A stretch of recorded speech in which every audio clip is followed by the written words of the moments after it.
What's up, everybody? It's your boy Tony Ortiz back again, and we are going to cover something a little bit different. Uh, I don't normally talk about magic much on stream or on my YouTube videos, but it is a pretty significant part of my hobbying. And some of the biggest shakeups that have been basically occurring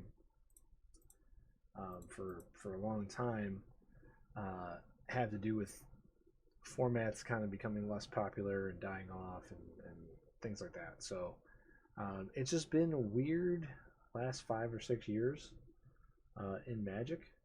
One thing though that has not gotten worse and died off is Commander, and it's one of the only formats I still play. I still like the cube. I very rarely will draft, but Commander I will play probably at least try to play 1 week a month, if not if not more than that. Depends on what season it is. Winter, I don't get out of the house much. Um, just not a big fan of driving through the snow. And but in the summer I will play more, and a lot of friends I have will try to get together and stuff and play more. So yeah, this is some. It's not like it's not big news or anything.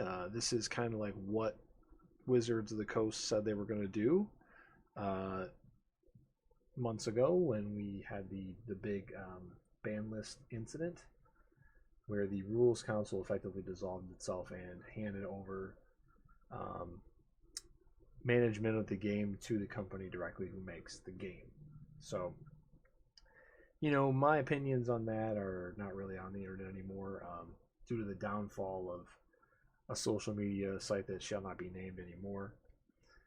I have, deleted all my posts from that location. But I'll just say that I think that uh, that was probably a long overdue move, just because it didn't really make sense for like the top revenue draw of a company's, you know, flagship product to be handled by people that don't work at the company, that don't necessarily have inside information, that don't necessarily know what's coming, that can't be prepared for, you know, uh, poor things to happen. There's a lot of external pressure. These people aren't being paid, so it's not their career, and they can't dedicate all their time and everything to maintaining a ban list or the health of a format or whatever. Um, I also would like to say that the behavior of the community at the time of the last ban announcement was reprehensible and it's disgusting. So that by itself just proves why the company needs to be handling this. And that's not to say that the fans and the community couldn't do a better job. It's just that the people on the end of this vitriol that's inevitably going to come from all these people that don't understand life and how to be responsible and polite and treat people well, um, even if it upsets you, if they've done something that upsets you. That's just something that somebody that has to deal with that. They deserve a paycheck for that. So this is something that was going to happen. Um, and right then, after they announced this, they were talking. They immediately suggested a tier system, as opposed to like all of the fan systems that were thought of. So what I'll say here is this: I always thought a tier system, or like, I mean, they have what's called brackets here in the image, in the bottom left. The thing about uh, I don't brackets is like you can use any word, levels, whatever. I'm gonna call it tiers because tiers to me is the best way. Like when you go onto the tier maker website, you rank your Final Fantasy games or your flavors of soda pop or your Marvel movies or whatever you're ranking. You have your A tier, B tier, C tier. If you do the Japanese style, you have an S at the top. And I think that's probably the best terminology to use here. And it's similar to, um, basically like if you were talking about 60 card magic and you're talking about, I don't know, format, let's say like standard, you'd have a tier one set of decks. And a lot of times, tier one is just kind of like the way to describe it in like a sports terminology, like the top division, the first division, and the second division is the teams below that, and they're fighting to get into the top, and and so on down the line. So I think that basically what you have here is a tiered system, and just to count up in terms of like the strength, it's probably easier because we're coming from a place where a widely accepted community metric for trying to like describe how strong your deck is was a 1 to 10 system. 10 being the most powerful, 1 being the least powerful, CEDH being 11, and deck building challenges like Pauper and all that in the 1 to 2 area or whatever, or like budget being in the 3 to 4. Most precons being a 3, maybe a 4, depending on what precon it is. The rare precon being a 5 or higher, depending on how busted 1 or 2 of the individual commanders were. So I think that the overall philosophy of what they're trying to do here is actually very solid. I don't know about game changers is the right terminology for the cards that you see in the top left here, but it's serviceable.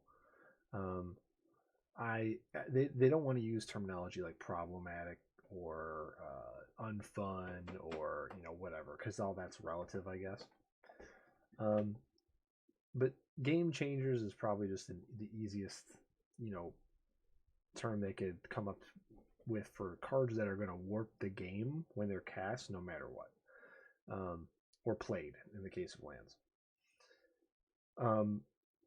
So with all that being said, I just wanted to give some of my thoughts, and the reason I wanted to give some of my thoughts is because I think I have a qualified opinion.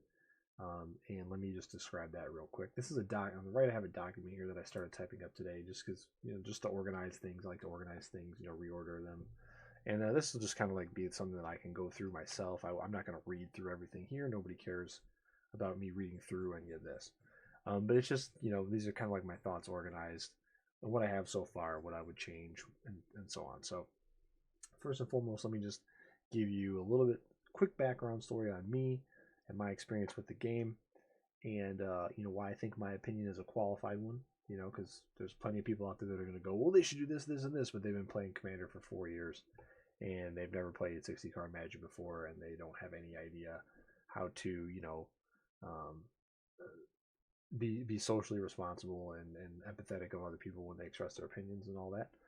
And they have maybe a warped idea. They think that like these seven extra cards are broken and they should be in the game changers list, but the reality is that those cards aren't really that bad. Only one person in their play group that they only play with the same 3 people over and over again every week plays them, and they don't want to change their deck in order to adjust to the meta, which is their own little one, play group of 4 people and so on. Like, we're talking about the overall health of the game here. We're talking about the flagship format of the flagship product of this company that keeps its parent company from going out of business.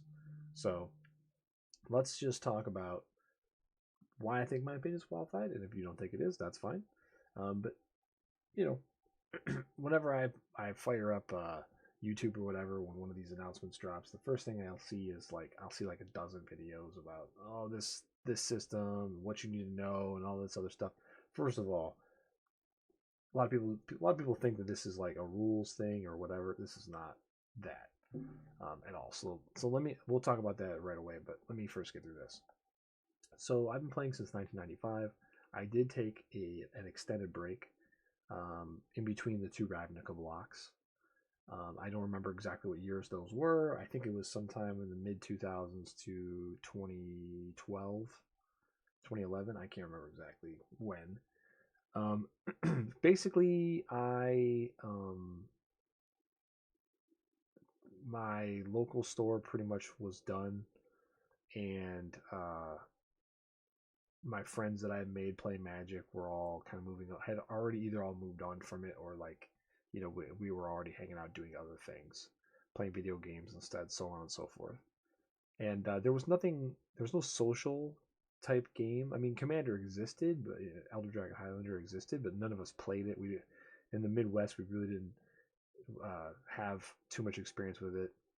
And we played some 60 card multiplayer focused. There was our story had some tournaments for it, and it was fun and all, but it just wasn't there. And then a friend of mine who had moved away and was visiting home mentioned it. It was cool. You should check it out. This was maybe like 2 months after the first Commander product launched, and Commander is actually what got me back into playing Magic. And I played Standard for a little while after that. I played Modern for several years.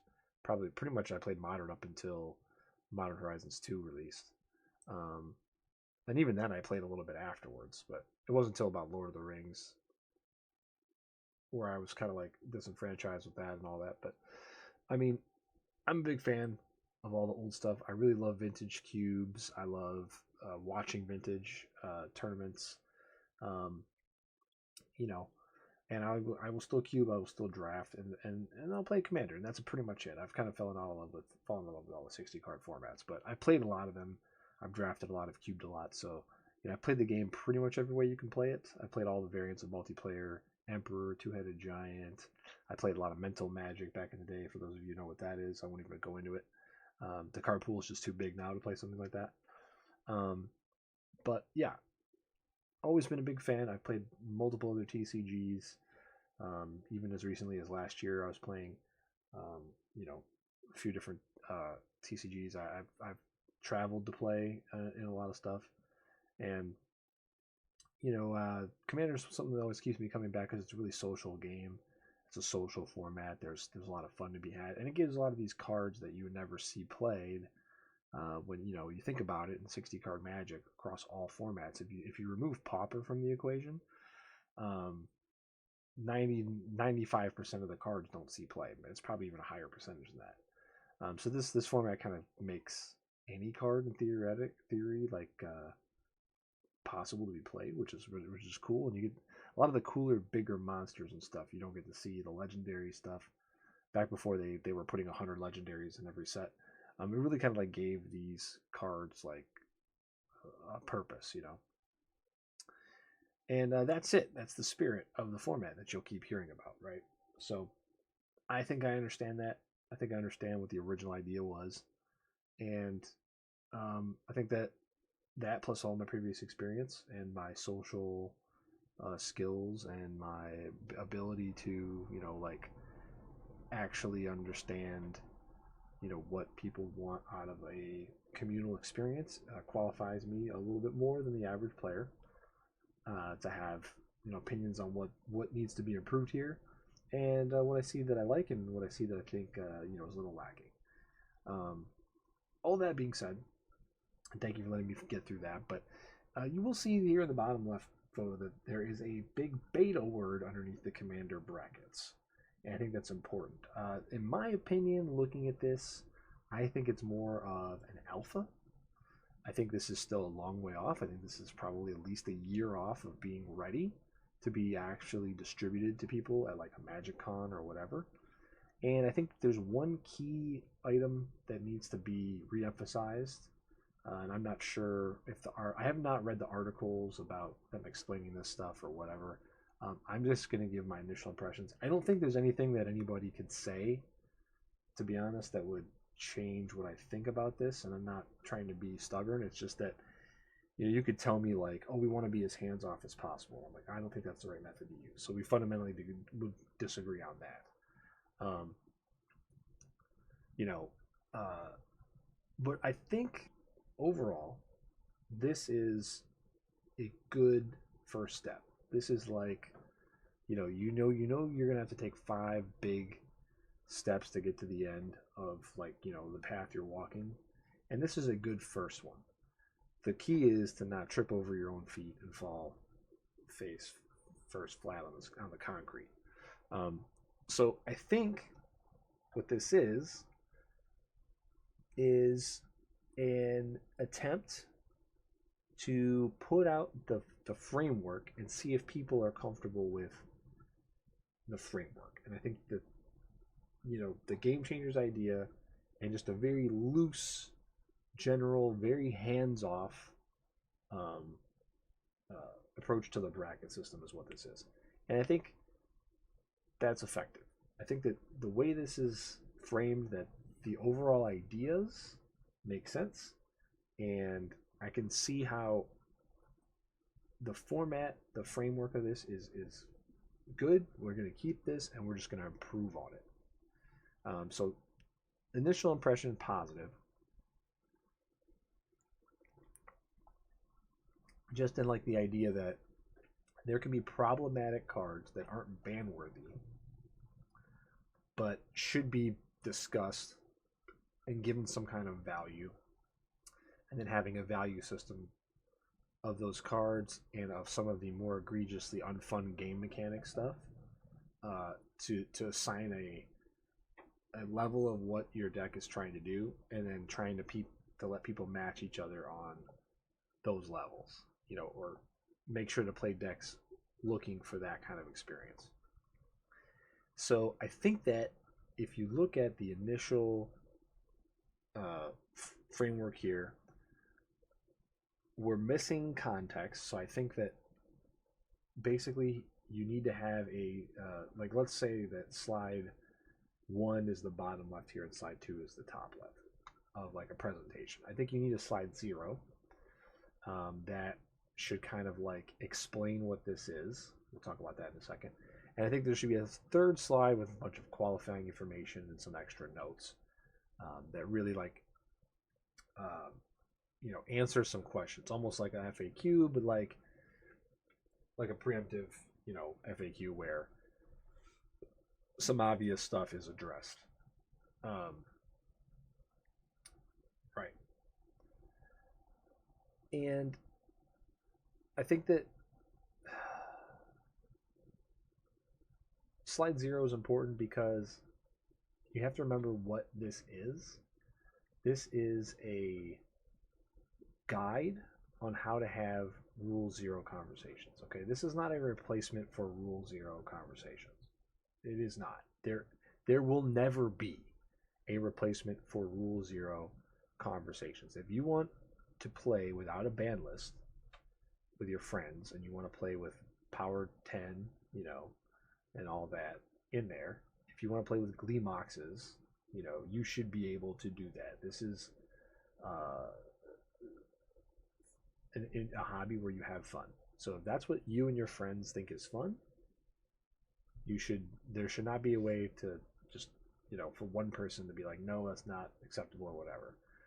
If 3 people are looking for that experience, they need to find somebody else that wants that kind of experience, then that's cool. And you can part ways. But like, you should always be willing to, if you have a solid group of people that are looking for a certain type of experience, adjust the rules to suit you and what you want to do. If you sit down to play Warhammer 40,000 tabletop, or a game of Dungeons and Dragons, or Monopoly, whatever it is you sit down to play, if everyone's sitting down to play, all come to a consensus and say, hey, like, let's change this rule because it would be more fun if this was going on. That is 100% what you should do as a group. Okay, so Rule 0 conversations are not going away. What this is, and what I believe it is, design philosophy wise, I don't even give a shit what they say about what the Commander Rules Council or whatever it is now.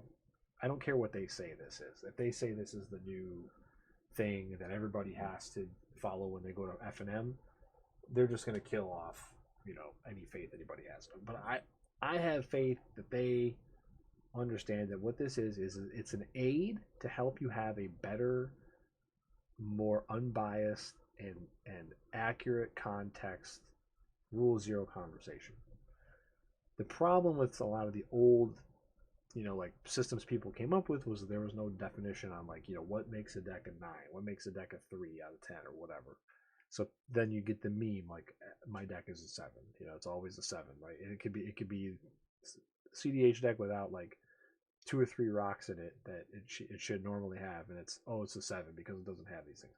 So this is the problem you run into, and this is kind of like a way to put pen to paper and say, look, these are decks that are going to be more sweaty and tough to play against and not fun if you don't have answers. And these are decks that are more casual and like just trying to cast big dumb idiots and attack you with them and so on. This is a step towards that direction, which I think is greatly needed. But it doesn't take a very big step in that direction. It takes a very small step in that direction. And we're going to need several more big steps to get to where we need to go. So in that slide 0, I really think that this should define itself and say, look, the commander bracket system is an attempt at letting you have the conversation with the group that you're about to sit down and play with from an empirical, objective point of view instead of a completely subjective point of view, which is what we were having before. This is an attempt to add some objectivity to that conversation and to help you get a better game where people are closer in power and more aligned on the kind of experience they want to have, when they play. If you want to play a tournament, that's what CDH is for. And I don't think that it should be included in these brackets, at least not in the core 5 brackets or whatever. So let's move on from there. So I've got some main notes here, and I do like I said, I like the Game Changers system, and we'll go through the cards that are on this list in a few, but let me just some of these points I've already touched on. There should be a 3rd slide, and in my opinion, there might even be, like I said, there might even be a 4th slide, or like an appendix, an annex, an index, whatever you want to call it, that kind of describes what this is for, what this is trying to do, just so that there's no confusion. Because if somebody is going to sit down in a group and say, like, oh, your deck has 5 game changers in it, I'm not playing against it. But it's like the 5 game changers are the only cards changed from a precon, and the 5 game changers are, like 5 of these blue cards, of which 2 or 3 of them probably shouldn't even be on here. Again, nuance, context, these things are important. This is not supposed to be a be-all, end-all manual that covers everything. It's a visual aid. It's a it's a set of steel-toed boots when you need to do a walk through difficult terrain. It's something to help you get to where you're already gonna go, and just feel better while you do it, right? Yeah, so that's what it is. Something needs to be added to this. I'm sure the articles will say that, but I think if you're going to distribute some images to people that they can just save on their phone real quickly, you're going to distribute a PDF that somebody can save and open with 4 or 5 pages, the first thing needs to be, this is what this is, right? And Rule 0 is not gone. You still need to have the Rule 0 conversation. This is to help you have that conversation on equal footing, Okay, so let's get into the brackets. Bracket 1, Exhibition. Okay, this is your ultra casual deck. None of these things that they're talking about down here. And I know this text might be a little small, so no mass land denial, which we'll talk about later, or extra turns at all. Which is interesting because there's some precons that have cards that let you take an extra turn. No 2-card infinite combos. This is not as vague, but it can be interpreted as vague, and we'll talk about that as well. No game changers at all. So that's this top section. No cards from this list at all. And few tutors. Now, there are a bunch of tutors in this game changer section, but few tutors like, cards like Fabricate that get an artifact, or Gamble. Get a card, but then you randomly discard a card, for 1 red mana. Tutors in general probably deserve their own discussion, but I have no issue with adding a lot of the undercosted tutors to this list. Don't have an issue. And to me, when I look at this exhibition tier 1, the first thing that comes into my head is precon, except there's some precons with extra turns in them. There is the occasional precon with a 3 or 4 card infinite combo. But it's one of those critical mass, like any piece can be destroyed, you have no way to find any of it, and if 3 people know about it, they can stop you. So I'm thinking tier 1 is the precon tier. But they go ahead and say that the core is number 2, and then the average current pre-constructed deck comes in here. And then they kind of just change one little thing: no mass land denial, no chaining extra turns, no 2-card infinite, no game changers, few tutors. And if you're looking at these first two slides and realize and seeing that the only real difference here is extra turns, and that this one mentions pre-con, this one doesn't, and you're wondering, this seems a little odd. I would agree with you. I think this is a kind of a silly thing. Again, like I think that they were rushing this out a little bit, um, and I'm sure they're going to take feedback on this, but I feel like this is just kind of these two are the same. Um, I don't know who would build a commander deck from nothing instead of just buying a precon if they wanted to start playing the format. Uh, the only couple of things I can think of are that would maybe be less powerful than a precon are going to be pauper commander decks, specifically budget commander decks that you have a specific dollar amount to work with or whatever. And then like other deck building challenges, like maybe build a deck out of just cards out of this set. Crack a box and you have to build a commander deck with the cards that come in the box or something. And then I buy a box and I do the same thing. We play and whatever. So deck build, some other deck kind of deck building challenge. And I think if you're going to talk about those decks, then you could go ahead and have a bracket 0, or just acknowledge that those things are not taken into account on the bracket conversation, and that's a conversation you have to not only have with the people you're playing with, but that's something you're probably going to be setting up in advance, right? You're going to be talking to play groups, you're going to be talking to your local game store, you're going to be setting up an event, that specifically this week's going to be Pauper Commander, this week's going to be Deck Building Challenge Commander or whatever, and then everybody is welcome to participate with that already being a pre-known condition of that play, right? So that play session. So the first thing I would do is just combine these two things together. I would just get rid of this tier 2 whatever and just or get rid of this tier 1 and just move this tier 2 over into a section and I have a name. I would just call it casual. So this is pre-con, unmodified, no game changers in the deck, right? I have a please see slide 3 for notes in parentheses here, and I wrote that because of what I said before. I think there needs to be a slide 3. There's obviously some precons that have banned cards in them. There are some precons that are just way too strong because they have a busted commander like Edgar Markov. Edgar Markov is going to beat most precon decks most of the time just because the value starts before anybody even draws a hand. So I have some notes that talk about what's unacceptable or what's not acceptable here.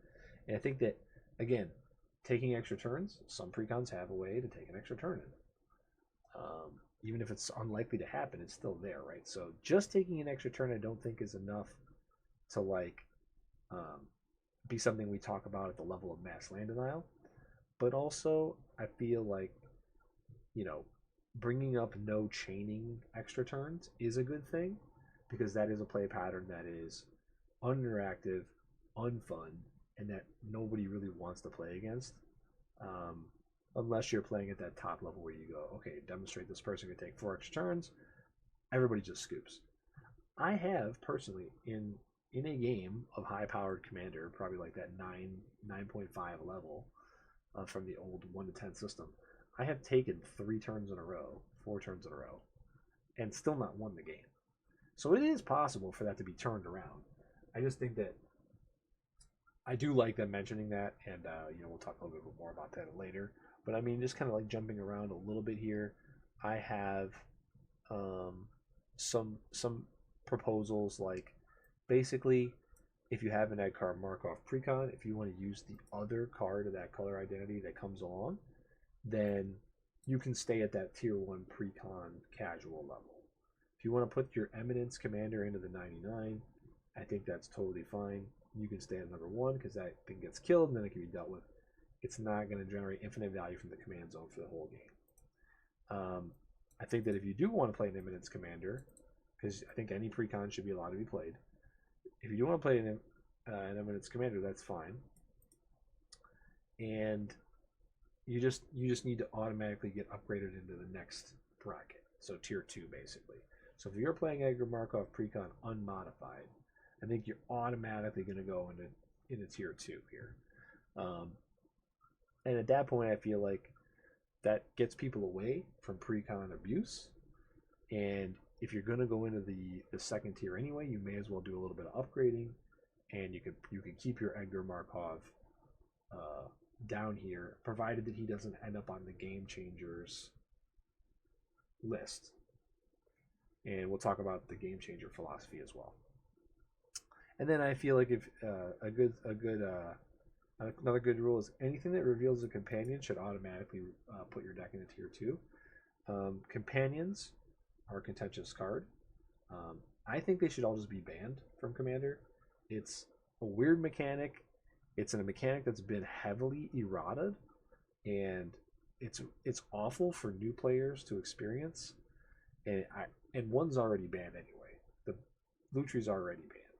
So really, I think it would be just easier to ban them all, and so to not have to explain to new players what companions are. It's a mechanic they will never revisit ever. Not in its they will make something completely different and try to go from there. Right. So I feel like it's just not even worth talking about. But if you want to do that, if you want to build a companion deck or Lurrus or whatever, I think it's fine. But especially if you're going to be building like a partners deck or a character background deck or something, the companion should automatically put your deck into tier 2, because you're just going to have to explain this away to people at this level, and it's just the deck building restrictions often, again, the reason why the companion mechanic was such a big failure was because the restrictions of deck building just did not outweigh the power of having an extra card in your hand, right? And if you're building a deck around a companion specifically, which you would have to do in Commander, there's not like an accidental, I get a Giganta because I'm playing a deck that's only playing all one and two cost spells anyway. And then if I have big spells, they're cardless or whatever. It's just very unlikely to work out. So you're already building a very tuned deck that's going to be tooled. You should just not even be able to sneak that into tier 1 at all. And I don't think there's any commander decks with companions in them. But if there are, let's just say they're tier 2 by default. And then last but not least, if your precon deck contains a banned card, I feel like you should be able to replace it with any card that's not on the game changer list. And that's fine to qualify for the level 1 exhibition. Or in my case, I would call it casual tier. Just because if a card's that problematic on its own, it's going to find its way into the game changer list. And there are plenty of precons out there that have 3 or 4 really, really strong cards. They just don't have any cohesion, any way to go get them consistently, and that's totally fine. Okay, so then I have now listed, I think Core is a good name, so I've kept the name Core for what I think tier 2 should be, but I think we should just change this up a little bit here. So 1 is precon, but the mass land denial, extra turn, 2 card infinites, no game changers, few tutors, blah blah blah. I wouldn't even list any of this for tier 1. I would just leave tier 1 as you're playing an unmodified precon with the asterisk of what we just talked about. Tier 2 is you're playing an upgraded precon, and to communicate the upgraded precon, you say the no mass land denial, you say the no chaining of extra turns, you say the no 2 card infinite combo, you say no game changers from this list whatsoever. And I wouldn't even put few tutors, because your most egregious and undercosted tutors are all in this game changer list. You have Enlightened Tutor, you have Mystical Tutor, Imperial Seal, Vampiric Tutor, Demonic Tutor. They're all in here. There are some pretty strong tutors, but I think the game has naturally over time figured out what the correct rate for a tutor is, and it's done a decent job of policing that with the correct CMC or mana value for that effect. You have, I think it's Grim Tutor is the 4 mana Demonic Tutor. That card's effectively unplayable in any competitive format, And it's enough mana to where, especially in Commander, if you're casting a 4 mana tutor, that's usually going to be your whole turn.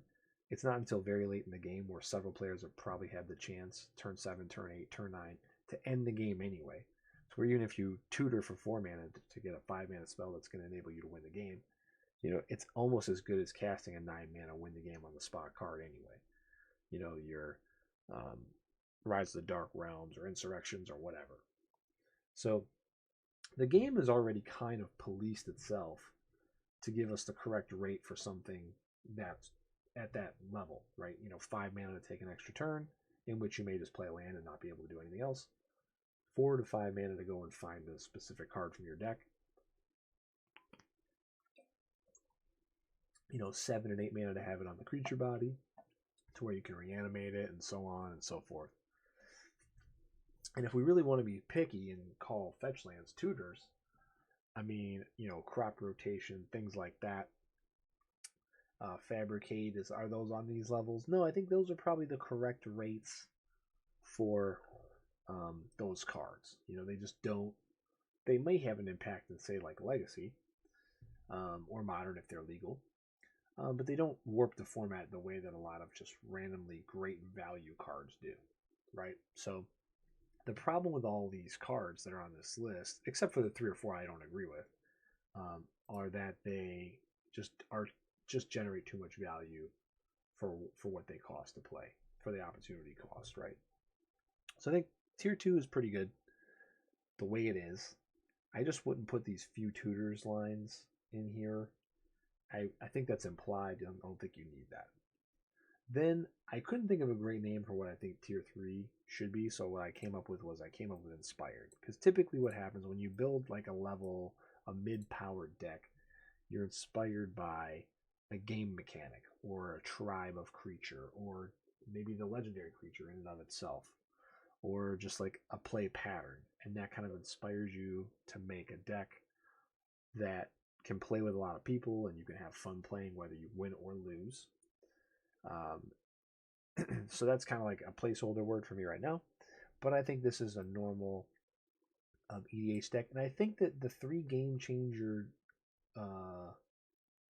limit is a good limit. You're looking at the percentage of the deck, and I think even if you were to add about 24 more cards, or 20 to 25 more cards to this game changer list, I still think 3 is pretty good. I think that's kind of like where most games want to be. I think the no chaining extra turns, no mass land and isle thing is fine. The only issue I take here is the late game 2-card infinite combo. The thing is, if I'm having a discussion about what's in somebody's deck, we really shouldn't be talking about whether or not it's available for them to be playing on turn 3 or whether or not it's available for them to be playing on turn 8. Like, how do I really know that the only way my opponent's going to Protean Hulk infinite combo me is by hard casting Protean Hulk and finding a sacrifice outlet? That's just, at that point I'm looking through the person's deck physically to see what's going on. So really, I would say that if you want to talk about no 2-card infinite combos, really what you want to do is change the wording a little bit and say like either no 2-card infinite combos at all at this tier, or if you do want to allow it, you want to say something similar to like it's an interruptible combo. So like I would think that Protean Hulk plus Sack Outlet is a bridge too far, right? But say like like World Shaper, Zuran Orb, Sack Outlet is and then something to recur the World Shaper.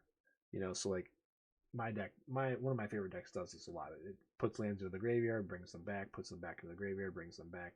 It landfalls, but it also can do things like one with Craterhoof and Jared and all this other stuff, right? So what we like to call this a critical mass. So a critical mass combo usually involves 4 or more pieces, and usually at sorcery speed to be able to win the game. So I think maybe a note on the slide 3 again would be good here. to kind of like describe what you're talking about, because I think critical mass combos are totally fine. Like if you want to assemble Voltron and then win, I think that's cool because people have had multiple opportunities to stop you from assembling Voltron. If the problem with the 2 card combo, especially at instant speed, is that you win in a frame where nobody can interact with you and nobody can interrupt the combo and keep the game going. So I think that kind of like needs to be adjusted. Um, and I think only a 2 card combo should be allowed if it's interruptible. Like Power Artifact Grim Monolith is a 2 card combo that's not really interruptible. You go to destroy either one of those, you just make infinite mana in response and continue with what you're doing.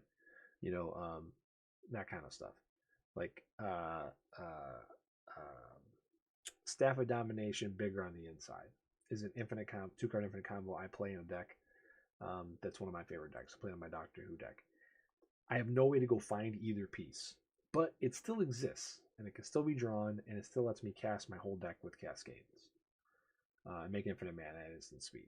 So that's something that should definitely not be allowed in this tier. And I think that however we want to word that, that's something that we as a community can work on. We can get there, I think, pretty easily. Then I wanted to go to tier 4. So I think that optimize is also a good word for tier 4. This is like me taking a concept of a deck and really going hard. Like if I'm going to take the Liaisa deck that every time somebody casts a spell that drains them for 2, if I'm building that deck as Angels, I'm going to end up in tier 3. If I'm building that deck as in Turbo Life Gain, Aristocrats, and then like taxing prison everybody out, fully optimized, I think that is when you follow yourself into tier 4. And I would not have the no restrictions part be a part of tier 4. I would move that over to tier 5. And I'm just going to jump ahead a little bit here, and I would not even acknowledge CDH's existence in this because CEDH does not require a Rule 0 conversation. CEDH games are this simple. Would you like to play CEDH? Yes or no? Once that question is answered, it's all things are permitted other than the ban list. We are now in a standard Magic tournament setting. We're playing to win. This commander bracket system is to aid in a Rule 0 conversation. If you want to play CEDH with somebody, the conversation is one question, and it's yes or no. I don't think we need to waste design space on CEDH. Let CEDH players find each other. If they want to play, they will find each other. And if the store wants to host a CEDH event, they will host it, and it will, get whoever it gets to play. When you're rolling up to Friday Night Magic and you have 5 or 6 decks and you want to play, 3 or 4 of them, this is not, the tool to be using for that if one of them is a CDH deck. Okay. So I want to push, CDH over to tier 6 per se, off the page, and still have some restrictions in place for the other 2 tiers. So I'm gonna add some restrictions to tier 4, tier 5 here. So tier 4, I think doubling the amount of game changers available is a decent starting point. But I still think in tier 4, you don't want to allow mass land denial or chaining of extra turns. But I think in tier 4, you could pretty much open up combos completely. I don't think necessarily a 2-card infinite is something that is unacceptable for tier 4, because if you open up to 6 game changers, people are going to then have to adjust to that. They're going to have to run a few more counter spells. They're going to have to run a few more targeted removal pieces at instant speed because they know that combos are going to be there and they can lose to them at any point. I think that the format would adjust around the level 4 quite nicely, and go from there. And then I think your tier 5 goes from CDH again. We're pushing CDH off the page or into tier 6, if you will. And 5 goes less than 10. So you have 99 cards in the deck. If 9 of them are game changers, that's 10%. And then everything else is on the table, right? So, if you want to have Demonic Consultation, Thassa's Oracle in this list, you can have it. But I would argue Demonic Consultation should be on the Game Changers list. This, I think, is going to let you get to CEDH a lot easier, and you might even see some blending between the Elite tier and the CDH tier, but you won't have all these things in one deck, right? You won't have Demonic Tutor, Bolas Citadel, Imperial Seal Op Agent, Tergrid, Vampiric Tutor. You want all the, if you're playing black and CDH, you want all 7 of these cards. If you're playing blue, you're probably going to want almost all of these cards. You might not want Expropriate or Jin-Gitaxias, depending on how. I mean, you're probably going to be running a much lower CMC, or Urza, depending on, again, what you're doing, how you're winning. But you're going to want a lot of these, and limiting it to 9 is going to cut out a lot, right? So you're going to have to compromise somewhere. You're going to have to not play your fast mana. You're going to have to not play all your tutors. You're going to not be able to play like the 3 or 4 2-card combos to try to assemble all that stuff. Or it's going to be inconsistent, right? So I think that this is just enough of a difference. This will get you that nice 9 out of 10, 10 out of 10 power level game where, somebody wins on turn 4 and everybody can go, okay, cool, a scoop, and then, we go again or play a different level. But it's not so sweaty that anybody's going to be able to win on turn 2, because you're just not going to have Chrome Mox, Lion's Eye Diamond, Mox Diamond, Mana Vault, Ancient Tomb, plus all the combo ways to go find the combo and then move the combo on turn 2. So I think that tier 5 is, you're still going to get 4 or 5 turns every game. Whereas CDH, you might be shuffling a 100-card deck to then play 2 turns. And I think that's a reasonable number of cards, and it kind of gives a nice scaling up. I kind of do it this way for the camera. Kind of like a nice scaling up, a nice pure Euler's number curve, exponential increase in power just by adding to the number of game changer cards that you have available. I think that's probably where we should end up at the end, and I think that'll have some really nice Rule Zero conversations that'll be much better and much friendlier, as we go forward with this. So I think that, again, I think the framework's good. I think the tiers need to be reworked. 1 and 5 kind of need to go like this, and then we need to just take 2 through 4 and pull them out a bit and be better at defining what's inside of each one. Okay, so the game changer system, I like this. I like cards not being banned, but cards being kind of assigned a power level. Canadian Highlander sort of does this. They do it numerically, but I think that this is a much better system. Play whichever ones you want, but you can only play so many of these. It's kind of like a pseudo-restricted list almost. And so I have some thoughts here. I think that we should go ahead and add some tutors to the list that are not included. Things like Protean Hulk, Beseech the Mirror especially. Gamble is super great. Often underestimated, but I don't know why Worldly's not on here. There's a ton of green creature combos that can win with green and a lot of other colors. So Worldly, it should probably still go on there, even though it's not a traditional, power tutor. The reason Enlightened Tutor and Mystical Tutor are on here is more of a anti-recency bias, I guess you would call it. Like, they were so strong back when Magic was all about spells and creatures didn't matter.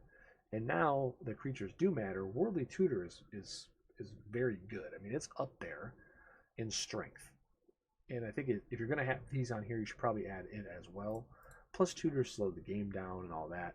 And I think that if you're going to keep fetch lands or tutors, you want to keep fetch lands. You want people to have the correct mana to be able to cast their stuff, more so than you want people to be able to recreate the same game over and over again by having 7 to 10 tutors in their deck. I also casually have Wishclaw Talisman here. And this is more of a thought exercise because, think about Wishclaw and what it does, right? So it's 2 mana, 1 mana tap as an artifact. It being an artifact means it's a lot easier to find with other tutors, with other creatures, and so on. And even though you give it to an opponent, there's so many ways around this. If you're tutoring for the win con, it doesn't matter. And this is 3 mana total. you're not paying any life like you would be with, what is it, Infernal Tutor or something like that. You're only paying one black pip instead of, two. So you're paying, one black and two colorless. And there's all sorts of ways to just take the Witchclaw Talisman back before an opponent can even use it if you don't have the full win assembled on the turn you use it. You can just blink the Witchclaw Talisman. Now that blue has a lot of ways to blink it, as opposed to just white blinking stuff, it opens up a lot more combo decks. There's all sorts of other like colorless ways to get it back. Homeward Path, the land, taps, brings it back to your side. Or you could just go and get something that blows up an artifact and then also does something else with your Witchclaw and then cast it.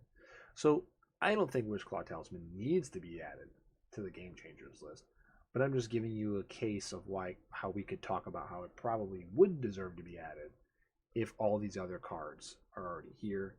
And if we're just going to add all the tutors that replace themselves with value or are too efficient, this is one to consider. Whereas say like the one white, one green, search your library for a creature card, put in your hand tutor. I'm blanking on the name right now, but that's a lot harder to cast because it's two different colors and it's 2 mana.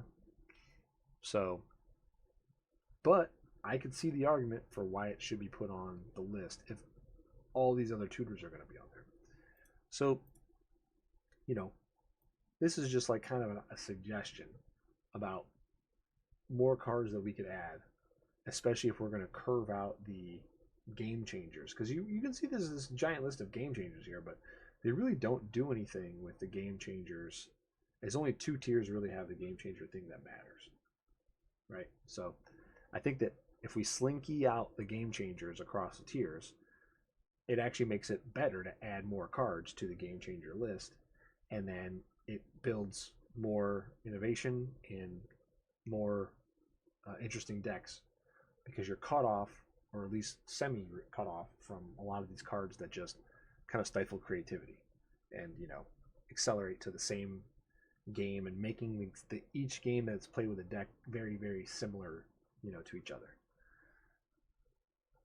The main problem and pushback with the Game Changer list is how far do we go? So I've got some other cards listed down here. Do we want to put Stax pieces on the Game Changer list? Your Stasis, your Sphere of Resistance, your Mystic Remora is not on here, even though Rhystic Study and Smothering Tithe are. Remora clearly a step down in power from those 2 cards, but it's a similar vein. Sentinel, same thing. It's effectively just 1/10 less strong as those cards. How far do we go? That's really the question. If we are doing what I've suggested and stretching out the Game Changer limit and like making tiers based off of the Game Changer limit, again, adding more cards is effective. This means that now somebody doesn't get to just go put these 6 cards in, but then I still get to play with all these other oppressive pieces that ruin games and stuff like that. So I think we should probably be adding cards that are just super strong and tough to deal with anyway, in addition to giving people like a better guideline on how to put them in the deck. So these are just some examples, right? Like Agent of Treachery, almost nothing good's ever happening with this. It takes any kind of permanent. It blinks. It, with mana, it can do even more. Then I think you have all around problematic cards like Teferi's Protection, Omniscience. There's some more cards I could type in here, but like cards that just delay the game or like, instantly let somebody win and and Omniscience is never a quick win, right? It's always a slow win. They gotta play like 17 spells to get to the combo, and then they finally combo you or whatever. Things like that could be added, and that's really the discussion. How far do we want to go? How do we define the combos? There's an argument for cards, 2-card combo cards, to just be put on the Game Changers list if you think it's too hard to define the 2-card combo, or whatever, it might be easier to just throw all the 2-card combos on the list. Staff of Domination, Demonic Consultation, Palinchron, these cards that literally exist only to 2-card combo. There's no reason anybody would be playing Staff for value. Demonic Consultation is simply not a value card. Palinchron is horrendous value. 7 mana for a 4/5 that you can bounce for 4 mana. The only reason to play this card is to combo with it. And I say this as somebody who plays a bunch of these cards, in my power level 10, which would be tier 5 decks. Okay, so like Hermit Druid and Devoted Druid, cards that go infinite. The Sabertooth guy, the untap infinite untap equipment relic that generates infinite mana. All this, power artifact. You have Grim Monolith on here as well, but power artifact works with other stuff. Why I would put Basalt Monolith on here, because you can go infinite. Grim Monolith, you need power artifact specifically. I think Zerda also will do it. But then with Basalt Monolith, you can go infinite with just Forensic Gadgeteer, which is a great card and a very fun card that I want to see people playing. So you could argue that there's all sorts of other cards that should go on here. And how far do we go, and so on and so forth. So that's something the community is going to have to figure out. And then before I continue, I just want to go through the list of game changers that we have here already, and just mention that whether or not I agree with all of them or whichever ones. So, Drannith Magistrate. This card I think should just be banned. It just prevents you from casting your commander. It hoses a bunch of really cool decks that are trying to cast stuff from exile for value, and a lot of Red's card draw is related to either drawing and discarding, but the other form of it is exiling stuff and playing it, and this just shuts down all that stuff. And I think it's boring. It's a bad design. It's uninteresting. It should just be banned. So Drannith Magistrate, I think, bannable card. I agree with it being here, but I'd also just prefer to see it banned. Enlightened Tutor, I'm on board with that. Sanctum, I'm on board with that. As somebody who plays Sanctum, I'm on board with that. Smothering Tide, same thing. Yep, 100%. Trouble in Pairs, I don't agree with at all. I think this card should not be on there at all. Trouble in Pairs is an answer to a problematic style of play that we're already trying to wrangle in with the tier system. I think that Trouble in Pairs, you won't really need to play Trouble in Pairs for in my redistributed system in anything below a 5. It might just be bad value. But like it's interesting to talk about. The card's value is only really related to how strong other people's decks are, really. So I don't really think this needs to be here. Yeah, the audio is set up the way it is so that for YouTube and stuff like that, people can turn it up as much as they want. I don't want to blow out anybody's ears. But yeah, blue, real quick. Psych Rift, yeah, for sure. Expropriate, of course. Force of Will and Fierce Guardianship, I don't know. As much as I hate counterspells, I think these are fine. I don't know if they should go in the game changer list. These are more of a feels bad. Like you think the coast is clear, but it's not. But I mean, if Force of Will and Fierce Guardianship are on here, we've kind of got to put like a lot more cards on here. I feel like you got to put maybe not Force Negation because it doesn't hit commanders, but I feel like there's a lot of other counterspells that you probably would have to put on here. So I'm not sure if I agree with these two, but I mean, yeah, Fierce doesn't even do that either. So I'm not sure why Fierce Guardianship's on here. Force of Will I kind of understand, but to a lesser extent, I don't think either one of these needs to be here. But I'm actually totally fine with them being on here, but I think that there's a lot of other cards that would have to join them to really make it fair. So I think There you go. Study, I agree with for sure. Thoracle, I 100% agree with. Urza, I'm kind of back and forth on. Like, I feel like Urza's fine because if you have infinite mana, there's so many ways to win the game anyway. Urza is one of the better ones because you just know you've lost. The person's deck's coming into play. So I feel like this is not different than Staff of Domination, where they draw their whole deck and have infinite mana to play everything anyway, or whatever. Thoracle Demonic Consultation, so on and so forth. So I'm not really sold on Urza. This just seems to be, again, like not really a great one here. Mystical Tutor totally makes sense. Jin-Gitaxias is just a feel bad card. I get why Jin-Gitaxias and Vorinclex are on here. They're not that easy to get into play though, and they both just die to a removal. Like I think Vorinclex is worse than Jin-Gitaxias because the person who removes Vorinclex has to still pay a price for it with their however much mana they have to spend now on tapping. Jin-Gitaxias, you just kill them. I think the 7 mana Jin-Gitaxias is worse than this Jin-Gitaxias, really. Especially since by the time it comes out, typically you're able to dump most of your hand if you're not like a control deck anyway.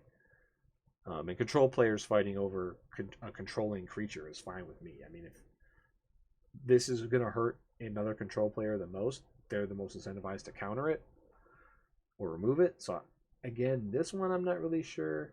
I do agree with Vorinclex, Voice of Hunger, because I think it falls into the category of mass land denial, but let's keep going down the list here. Bolas Citadel, definitely a card balanced for 20 life magic. But the thing is with this, it's tough to cast. Tinker's banned, so you can't really get it into play for free that way. You can brick easily. Most people are going to be playing anywhere from 35 to 40 lands. I don't really think Bolas Citadel should be on here. If it is, that's fine. But again, I think we're back to the Fierce Guardianship Force of Will conversation, where it's like, if Bolas Citadel is on here, then the win the game if you're at 40 life guy should be on here. Seer Ascendant should probably be on here. Any card that takes advantage of the higher starting life total should probably be joining Bolas Citadel for consistency purposes. So that's my opinion on that one. And also opportunity cost. Like you might have to play yourself down to 8 life with Bolas Citadel, and then you just get bolted twice and you lose at instant speed before you can actually win. So I think that this card's a little bit of a again, coming from an unqualified, like, feels bad when somebody plays this card perspective. Like, I've gotten plenty of spells, Fierce Guardianship, and Force the Will in my time, but they were spells that definitely deserve to be countered. And same thing when somebody plays Bolas Citadel, and then I'd say even myself when I play Bolas Citadel, it comes around to about 50-50. Make the advantage, still don't win the game, get killed. The DT, Imperial Seal, Op Agent, Tergrid, Vampire Tutor, Ad Nauseam. I agree with all these. All these being on the list makes perfect sense to me. I would even say that Beseech the Mirror probably should go on here. Because again, it's a tutor. You pay 4 mana, but you're probably winning the game if you're casting that card. And I play Beseech in a deck that doesn't win the game off of it, and I would have no problem cutting it to get myself under the game changer limit for whatever tier. Jeska's Will. I mean, this card's great value. I don't see how this card wins games on its own though, or like combos with a dozen other cards. Again, I feel like this is just a card that people don't like playing against because it's really good value, but it's pretty fair. Most people playing this card are not going to have any way to manipulate the top of their deck when they play it. And sometimes you can only get 4 or 5 mana. And again, it's conditional. You don't get both modes without your commander out. I don't like that one at all. Underworld Breach, 100%. This card should probably just be banned, but here it is. Survival of the Fittest. This is a little bit lower power than the other tutors we were talking about, but I see why it's here. I talked about Wishclaw Talisman. I think this kind of like falls in the similar vein. Like if Survival's on here, I think Witchclaw Talisman is on here, and I'm fine with both of them being on here. But I think they could both not be on here. I think it's the kind of tutor where there's a cost, there's a condition, and if you want to put all of them in that mana value that you think are a little bit too low mana for what they do, then you could throw it on there. Vorinclex, totally 100% agree. Chaos Cradle, no brainer. Kinnan, 100%. Same thing with Urza, except Kinnan's probably a little bit worse because Kinnan helps you get to the infinite spinning by himself. Like he has an ability that accelerates you there. Urza, you got to find 2 more cards to be able to go infinite. Kinnan, you just got to play a bunch of dorks that help you accelerate Kinnan out anyway, and then go off. So I think both of these being here makes sense. I wouldn't be opposed to both of them being removed either. Yuriko, no brainer. Winnow, no brainer. Grand Arbiter. Again, I have no problem with Grand Arbiter being on here, but I think if Grand Arbiter's on here, then you need to add Sphere of Resistance, Grand Abolisher, Stasis, Esper Sentinel, Remora. These cards should be going on here as well if Grand Arbiter's on here. And I'm totally fine with all of them going on here. Cardless, this is pretty good. Ancient Tomb, Chrome Mox, One Ring. Tabernacle, I'm not 100% sure I agree with. If Tabernacle was a $20 card, I'd probably agree with it being on here. Because so many strategies would just play it for free. Like, blue-red decks would be playing Tabernacle if it was $20. But really, if you're not playing like a land recursion sack deck, Tabernacle's not great. Like if you're not playing green and black, and then maybe probably another color, where you could offset a Tabernacle with Urborg and Yavimaya and so on and so forth. Trinisphere, I don't get why Trinisphere's on here. I feel like Trinisphere is a great card to be in a lot of different decks because some of the most overpowered crap are cantrip machines that just get to whatever they're trying to get to. That copy a majillion spells. And making spells cost more and they're harder to copy to me seems like a good thing. Trinisphere is only bad when you are combining with a bunch of other stacks pieces, which is like we're talking about maybe putting on here anyway. And I feel like you could put the stacks pieces on the Game Changers list, take Trinisphere off. I don't think I've ever seen somebody cast a Trinisphere in a game of Commander in my life. I think I've definitely seen all the rest of this stuff be played quite often. Yeah, I think I've only seen Ad Nauseam a couple times. I think I've only seen Underworld Breach a couple times. Everything else I've seen dozens and dozens of times. Tabernacle, obviously I haven't seen much because people just don't have them. But everything else in this list I've seen a bunch. I don't think I've ever seen anybody cast a Trinisphere. Monolith, yes. Lines of Diamond, yes. Diamond. Mox Diamond. Chrome Mox and Mox Diamond are weird, but I sort of get it. I'm fine with them being on here, especially with my restructured tier system. I think you probably need to add Mox Amber, and you might need to add a couple other ones too, like Lotus Petal as well. If you really want to be fair, I don't know. Mana Vault, yes. Glacial Chasm, sure. So I agree with most of these. I think some of them are a little ham-fisted. Some of them are a little bit more appeal to emotion than actual power, or like power in context with 3 other people being able to stop you. But I think this is like a decent attempt at people, like a group of like 12 people trying to agree.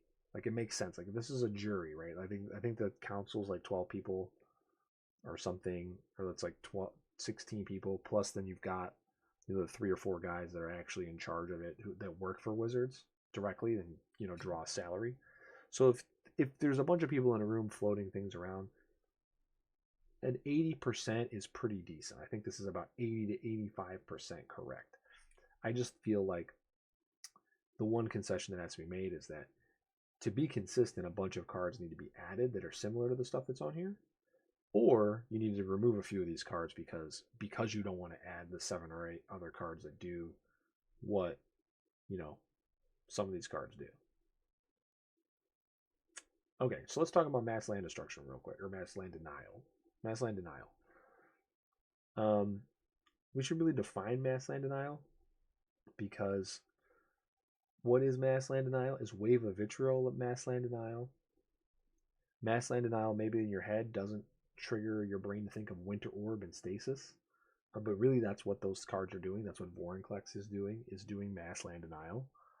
Um, you know, and I kind of just have some bullet points here.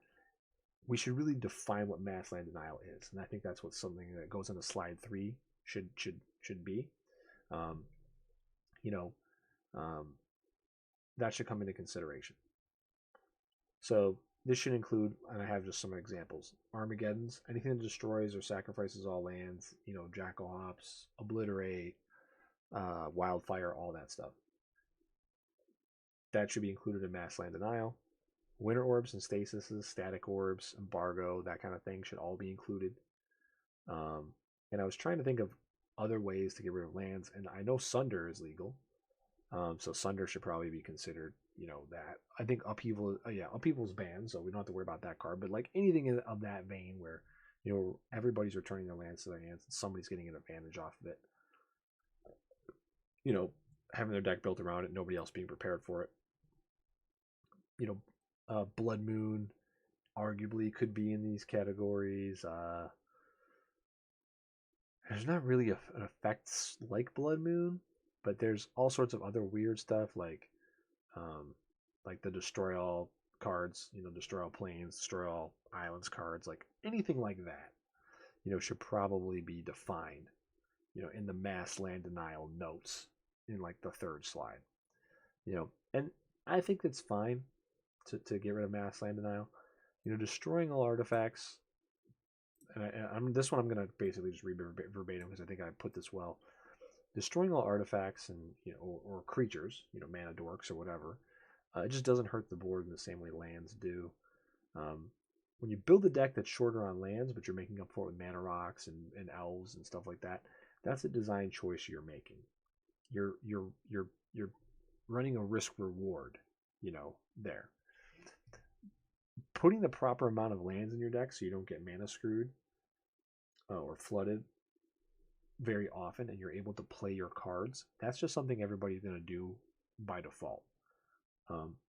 Mass land denial just punishes you for not being ready, and this is not a sideboard type format. There's no way to you could have a rule zero discussion, of course, and bring them and involve them, but in general, when you're just meeting new people at your Friday Night Magic and you're looking at this game changers list or whatever, not having so it's not a mile long, you don't want to have all these mass land denial cards on there. So I think just by defining mass land denial correctly, you're going to mitigate a lot of problems, and all that stuff should be included. And for, like I said, for good reason. The game philosophy itself over the years has pretty much just eliminated this kind of card from ever being printed and created. So it's really not even something that's an option in the modern version of the game.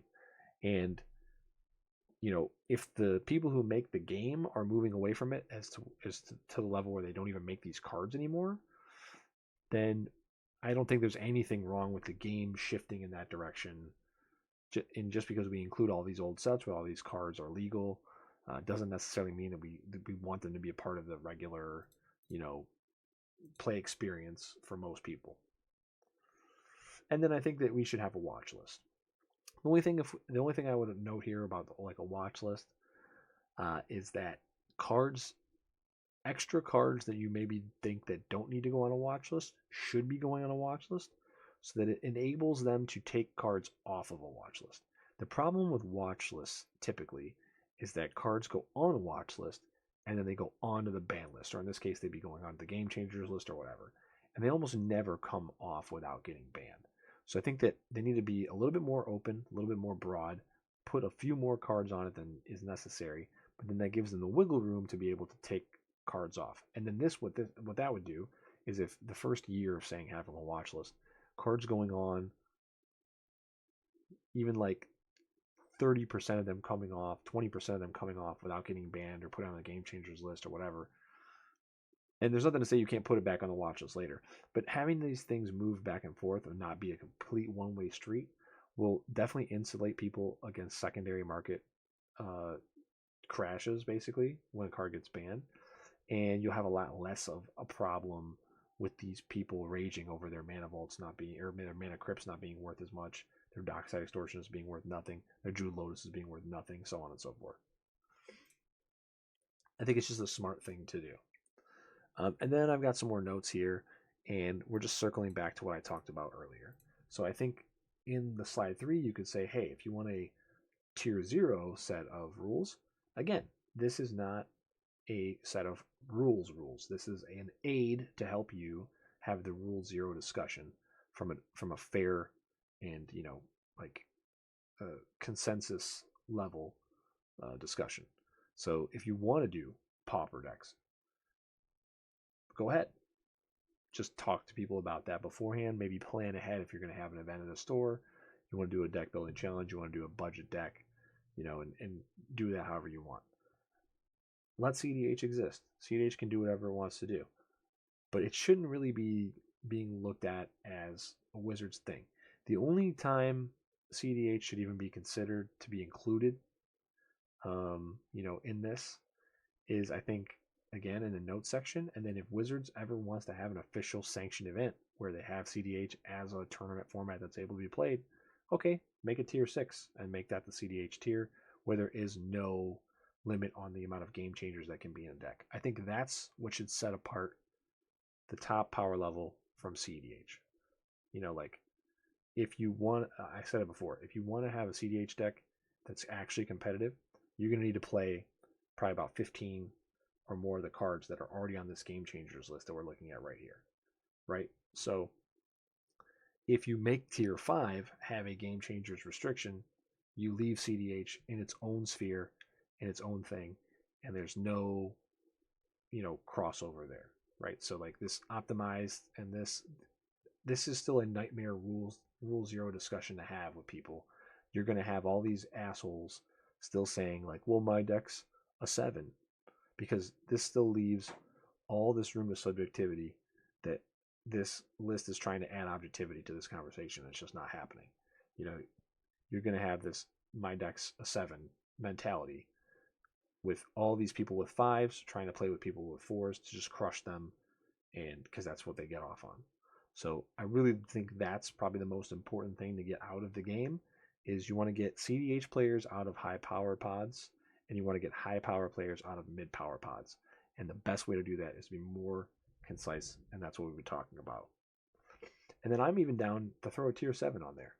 Let people play no ban list commander if they want to, or modify it. Let's say they want to allow everybody to run Canadian Highlander style. We want to play Canadian Highlander, Canadian Elder Dragon Highlander. Everybody gets to run the Power 10, or whatever, and then go from there. And then you can meme the crap out of it because everybody will say, my deck's a 7. And there you go. So, yeah. I mean, those are my thoughts. We can talk till the end of time about what individual cards need to go on the game changers list or whatever. But I think that as long as they stay consistent and they take cards that do very similar things and they either add them all or pull them all off, I think everything will work out just fine. And I also just think they need to get a little bit more detail into this area here. You really just want to throw tier 1 off to the side. You want to throw this tier 5 off to the side. Get rid of these. And you need to take this 2, 3, 4, and you need to stretch them into the 5. Kind of like in a way I outlined. And I think that alone will go a long way. And then all the other little optimizations I've been suggesting, I think, are things that you can slowly add in over time. Add more cards to the game changers list. Have a watch list. Cards that go on, cards that come off without getting put on the game changers list or banned. Making sure the secondary market's stable. And I think this will go a long way because this will take a huge amount of the subjectivity out of the Rule 0 conversation. And it's going to be really great for people that are like, just trying to have a fun time and play some Commander. in my experience, I almost always have good rule zero conversations, and it's very rare that I don't end up playing a game with somebody. But in the times that I do have that bad experience, I'm fairly confident that, you know, I could have this conversation with this in front of us. And when I am lied to or I'm deceived and the person is playing, you know, 12 of these cards and we agreed to play only, you know, less than 7, I can point to this and go, hey, look, I'm scooping now, and it's not because I'm upset. It's because you deceived, you know, you misrepresented what you're playing, and now I'm not going to play with you anymore.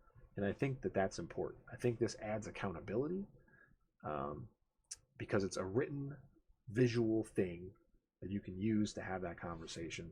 There, it leaves little room for interpretation, and I think that's what we need to do here. We need to make this leave less room for interpretation than it already does, because I think this system is not that much different than what we already have, um, but the framework is good, and I think we can get to a point where uh, it is going to be that like very very close to catch all aid in having the rules zero conversation and getting to where you want to go.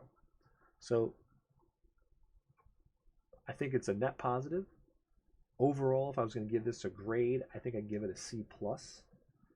And the only reason I'm going to give it, like I said, I think that they probably should have held off for another few months before they released this, done a few more of the things I've been discussing.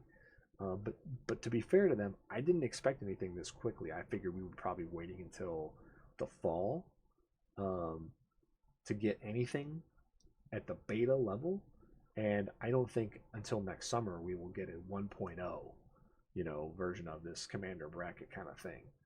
Um, I think they want it to be ready for like the next big universes beyond in 2026, like the full set or whatever. So maybe like late spring, summer, whatever. Um, but getting this preview now gives them the opportunity to collect a lot of feedback, and um, hopefully, the only thing I'm scared about is that they aren't willing to make this game changer list twice as long as it already is, and I think that's okay, if they don't. But then they really need to crack down on how many game changers are allowed per tier, and they really need to get these tiers organized, and they need to dumpster CDH, because CDH doesn't need, again, CDH does not need this. This is an aid to help you have the ability to find the right game for you, and the decks that you have. CDH doesn't need that. CDH is, would you like to play a competitive 60 card version of this format with me and these other people? And that's a yes or no question, and that's that. So I don't understand why it needs any elaboration or anything like that.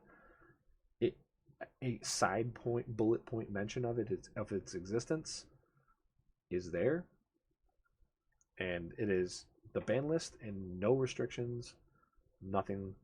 Win as fast as possible. That's what this is. If that's the way you want to play, you don't need the bracket system. The bracket system is for everyone else. So there we go.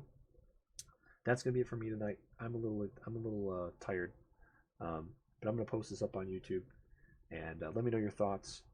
If you see anything that I missed, see any improvements, or like have some suggestions, I'd love to reply to those.